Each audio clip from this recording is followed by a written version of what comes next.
Na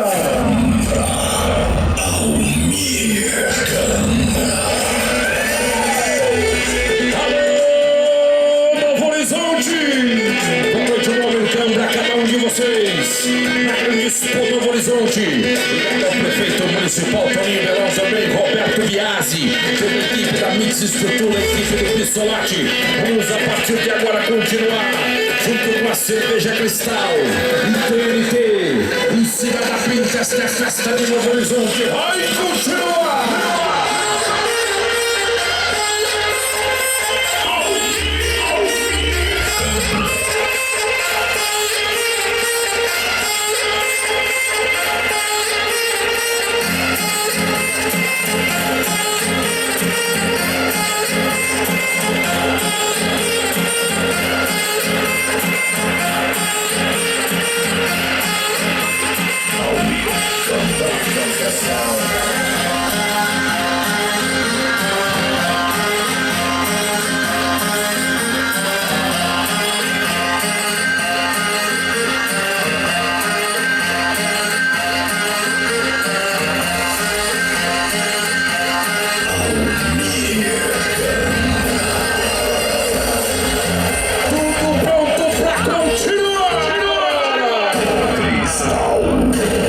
Cerveja de verdade é assim.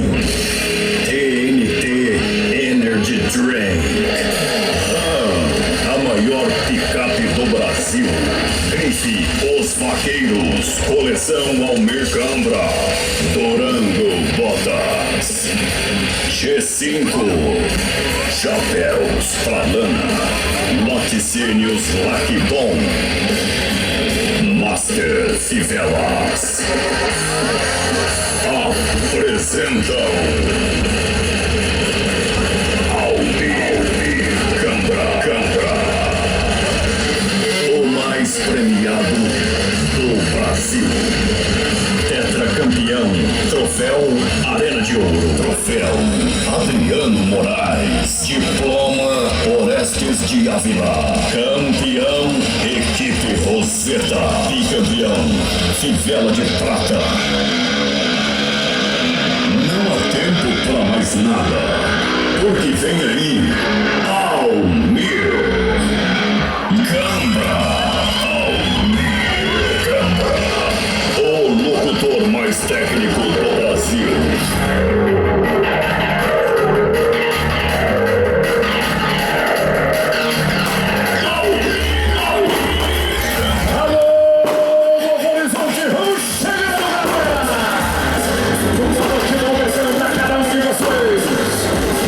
Nossos patrocinadores, muito obrigado.